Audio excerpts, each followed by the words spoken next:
नमस्कार सर्व विद्यार्थी मित्रांचं. मी वृषाली होनराव या ऑनलाईन प्लॅटफॉर्मवरती खूप खूप स्वागत करते. बघा आपला जस्ट पेपर झाला.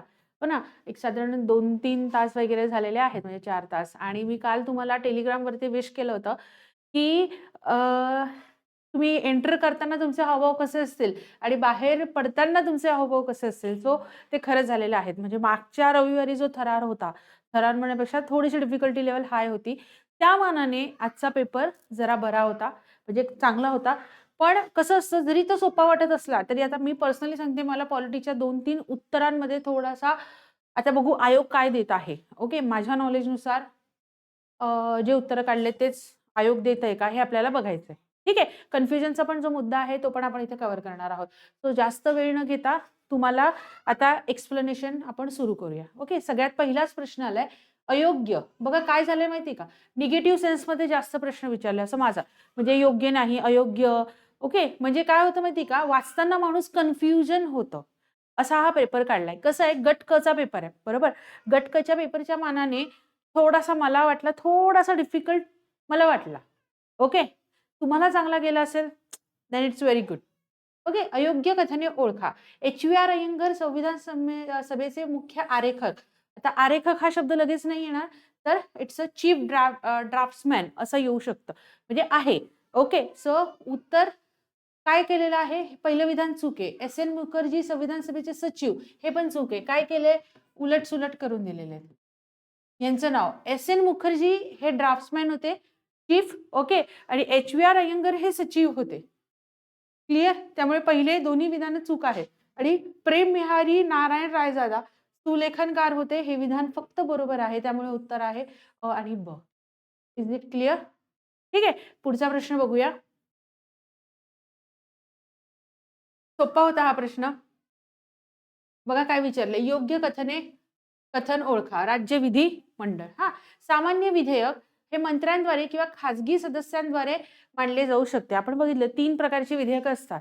सामान्य विधेयक, वित्त विधेयक, धन विधेयक, ओके आणि घटना दुरुस्ती विधेयक. ओके. आता घटना दुरुस्ती विधेयक तर राज्यामध्ये येत नाही. ते केंद्रातच जातं. तर इथे लक्षात घ्या सामान्य विधेयक मंत्र्यांद्वारे आणि खाजगी सदस्याद्वारे. तर खाजगी सदस्य म्हणजे कोण? जे सरकारी पक्षातले नाही ते. तर सामान्य विधेयक ते मांडू शकतात. त्यामुळे पहिलं विधान बरोबर आहे. धनविधेयक हे मंत्र्याद्वारे किंवा खाजगी सदस्याद्वारे मांडलं जातं. हे विधान पूर्णपणे चूक आहे. धनविधेयक हे मंत्र्यांद्वारेच मांडलं जातं. ओके. त्याच्यासाठी अध्यक्षांच्या पूर्वसंमतीने सभागृहाचे जे अध्यक्ष असतात त्यांच्या पूर्वसंमतीनेच मांडल्या जातं. ओके. विचारलंय काय? योग्य विचारलेलं आहे. त्यामुळे उत्तर येणार आहे फक्त अ. बरोबर? चला. आता पुढच्या प्रश्नाकडे जाऊया. आता हा जो प्रश्न आहे बलवंतराय मेहता समितीच्या संदर्भातला, तर इथे आता मी तुम्हाला सांगते काय-काय 2 गोष्टींमध्ये त्यांनी विचारलंय शिफारशी ओळखा. ओके. ग्रामपंचायत प्रत्यक्ष निवडून आलेल्या प्रतिनिधींसह स्थापन करावी. हे विधान 100% बरोबर आहे. पंचायत समिती आणि जिल्हा परिषद प्रत्यक्ष निवडून आलेल्या प्रतिनिधींसह स्थापन करावी. या विधानाबाबतीत आता आयोगाची आपल्याला वाट बघायची आहे. जिल्हाधिकारी जिल्हा परिषदेचे अध्यक्ष असावेत. हे 100% उत्तर ॲक्चुअली अ आणि क म्हणजे माझ्या मते ह्याचं उत्तर अ आणि कच यायला पाहिजे. वरीलपैकी सर्व नाही. ठीक आहे. तरी सुद्धा म्हणजे जे कन्फ्युजन मुद्दा आहे, ह्या ह्याच्यातला तो असू शकतो. मी इथे बघा त्याच्यासाठी स्टार मार्क करून ठेवते. बघूया आता आयोग काय उत्तर देतो. ओके. पुढचा प्रश्न बघूया. कोणत्या परिशिष्टामध्ये अधिकृत भाषांची यादी दिलेली आहे? अरे नहीं हम पे इतना अत्याचार नहीं करना चाहिए. कारण की काय आहे, एवढा सोपा प्रश्न का बरं विचारला? असा आहे ना 8व्या परिशिष्टामध्ये. बरोबर? सोपा आहे. डन. म्हणजे काही हेच नव्हतं. आपण ह्याचं डिटेल एक्सप्लेनेशन बघूया पुढच्या वर्षीच्या प्रीच्या आधी. आता फक्त उत्तरं लक्षात घ्या. एवढ्या स्ट्रेसमध्ये तुम्ही बऱ्याच मागचा कालावधी घालवला. आज रिलॅक्स राहा. संक्रांत आहे.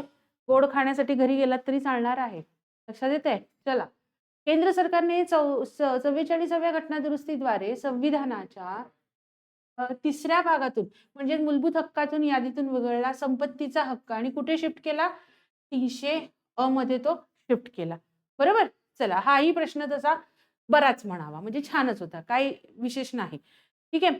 पुढे बघूया. केंद्र व राज्याच्या समवर्ती सूचीला संधी प्रकाश क्षेत्र. आता इथे 2 लोकांचं फक्त आपल्याला कन्फ्युजन होऊ शकतं. ट्विलिंग झोन असे कोणी संबोधलेलं आहे? तर ॲक्चुअली याचं उत्तर पायली. ट्विलिंग झोन असं पायली यांनी पण तुम्ही जर का एक दोन अजून वेगळे संदर्भ बघितले तर जेनिंग सुद्धा उत्तर दिलेलं आहे. ठीक आहे, जेनिंगने पण म्हटलं आणि पायलीने पण म्हटलंय. तर आयोग आता नेमकं ऍक्च्युली आयवेर जेनिंग आणि ऑस्टिन या तिघांच्या संदर्भामध्ये आपल्याला हे विधान पाहता येत आहे. ओके, सो लक्षात घ्या, आयोग कुठचं उत्तर देत आहे ह्याची आपल्याला वाट बघावी लागेल. बरोबर, त्यामुळे ह्याचेही स्टार मार्क मी इथे करून ठेवत आहे. नेक्स्ट बघा, हा 56 आणि 57. आता बघा, इथे पण एक गोष्ट सांगते, लहान शहराच्या प्रशासनासाठी नगर क्षेत्र समिती स्थापन केली जाते. ती बघा पूर्णपणे निवडलेली असू शकते. पहिलं विधान बरोबर आहे. राज्य सरकारद्वारे पूर्णपणे नामनिर्देशित असू शकते. आता मला राज्य सरकारद्वारे पूर्णपणे नामनिर्देशित, मला हा थोडासा मुद्दा म्हणजे पटत नाही. ओके, अंशतः निवडलेली आणि अंशतः नामनिर्देशित हेही बरोबर आहे. त्यामुळे उत्तर जे आहे ना, अ आणि क द्यायला पाहिजे. पण ह्या सुद्धा उत्तरासाठी आपण बघूया. आता कन्फर्मेशन जे आपल्या नॉलेजवर असलं पाहिजे ते म्हणजे अ आणि क. ओके, आता बरेच ठिकाणी काय दिलेले, वरीलपैकी सर्व असं पण उत्तर तुम्हाला दिलेली पाहता येतात. आता ह्या दोघांपैकी काय योग्य येईल, आपण त्याच्यासाठी आयोगाच्या आन्सर कीची वेट करूया. राईट, चला पुढे बघूया. सार्वजनिक निवडणुकीनंतरच्या पहिल्या ग्रामसभेचा अध्यक्ष तद्वतच वित्तीय वर्षातील पहिल्या ग्रामसभेचा अध्यक्ष कोण असतात? सरपंच हेच असतात. Very common question, right. ज्यांनी अभ्यास केला पण नसेल तरी म्हणजे उत्तर हे आपण देऊ शकतो. ओके, राज्यपालांकडे भारतीय राज्यघटनेतील अनुच्छेद, येस, परवाच हा प्रश्न आपण डिटेल आपल्या लाईव्ह सेशनला कव्हर केला होता. 154 राज्याची कार्यकारी सत्ता सोपविण्यात आलेली आहे. 154, 163, 167, 165, 176, 195, 76, 88, 105 ही कलम म्हणजे आयोगाची फेवरेट आहेत. याच्या बाहेर ते जातच नाहीत. म्हणजे काय माहित नाही का, पण हे आपल्याला माहितीच पाहिजे. ओके, खालीपैकी कोणत्या सूचीमध्ये प्रतिबंधात्मक स्थानबद्धतेची तरतूद करण्यात आलेली आहे? याचं क्लिअर उत्तर आहे केंद्र सूची आणि समवर्ती सूची. लक्षात घ्या, हे जे आहे हे आर्टिकल नंबर 22 मध्ये आलेलं आहे. ओके, म्हणजे समजा ऍक्च्युली हा मुळात जो अधिकार आहे हा केंद्र सूचीलाच म्हणजे केंद्रालाच दिलेला आहे. ओके, मग समवर्ती सूची समजा राज्याशी संबंधित, राज्यावर एखाद्याने बाह्य आक्रमण किंवा असं काही गोष्टी झाल्या तर राज्य काय प्रकारची कृती करू शकतो प्रतिबंधात्मक स्थानबद्धतेविषयी. ओके, सो तो मुद्दा इथे दिलेला आहे. त्यामुळे केंद्र सूची आणि समवर्ती सूची इथे दोघांनाही आपण इक्वल म्हणजे हेच उत्तर त्याचं कन्फर्म आहे. ओके, त्याच्यानंतर लक्षद्वीप कोणत्या न्यायालयाच्या कार्यक्षेत्रात येते? तर आठवतंय का तुम्हाला? येस, केरळ, एर्नाकुलम. आठवत आहे, आपण केरळला घेतलं होतं. येस, एकच मिनिट हा बाळांनो.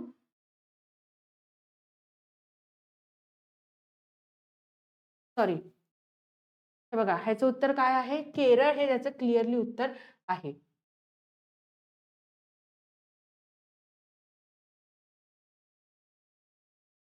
ओके, चलो पुढे जाऊया.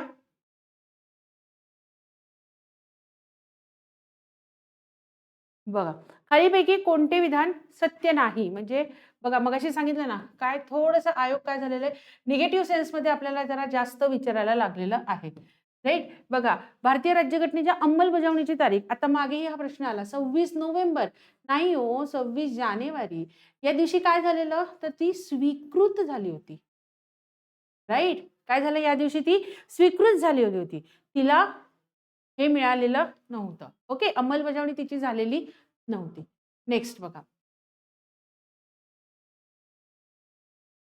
खालीपैकी कोणती जोडी बरोबर आहे? 1000 वेळा सांगितलंय, कलम पाठ पाहिजे. किती सोपा प्रश्न होता हा. समानतेचा बरोबर दिलाय. 19 ते 22 काय आहे? स्वातंत्र्य. ज्या कोणत्या व्यक्तीचा पेपर आपण फिरतोय. ओके, आणि शोषणाविरुद्धचा जो आहे तो 20 ते 21 आहे का? नाही, तो 23 आणि 24व्या कलमामध्ये दिलेला आहे. त्यामुळे ऑप्शन नंबर 2 क्लिअर आहे. राईट, पुढे बघूया. चला, पोलीस पाटलांची नेमणूक करण्याचे अधिकार कोणाचा आहेत? येस, दोन्ही प्रश्न आता आपले इक्वली आहेत. कोणाचे आहेत? तर जिल्हाधिकाऱ्यांना दिलेले आहे. राईट, त्यामुळे उत्तर आहे जिल्हाधिकारी. ओके. खालीपैकी कोणत्या न्यायालयात उच्च न्यायालयात सर्वाधिक खंडपीठे आहे? या ऑप्शन वाईज आपण जर का गेलो तर उत्तर आपलंच आहे महाराष्ट्र, म्हणजे बॉम्बे उच्च न्यायालय. कोणते 3 आहेत? येस, पणजी, नागपूर आणि छत्रपती संभाजीनगर. त्यामुळे ह्याचं उत्तरही इथेच आहे. ओके. सो आता 3 पैकी ॲटलीस्ट 2 प्रश्नांची जी उत्तरं आहेत ती आपल्याला थोडंसं वेटिंग करावं लागेल. जर का आवडलं असेल तर लेक्चरला लाईक, शेअर, सबस्क्राईब. ओके. आणि येत्या 13 तारखेपासून संध्याकाळी 6 वाजता मेषच्या प्रश्नांच्या एक्सप्लेनेशनला आपण भेटणार आहोत. समजतंय? त्यामुळे आत्ताच चॅनलला लाईक, शेअर, सबस्क्राईब करून ठेवा. आणि सगळ्यात महत्त्वाची गोष्ट, 6 वाजेपासून मंगळवारी लाईव्हला आपण भेटणार आहोत. मेषच्या प्रश्नांचं डिटेल एक्सप्लेनेशन आपण इथे करणार आहोत. आलं लक्षात? सो मी आता इथे थांबते.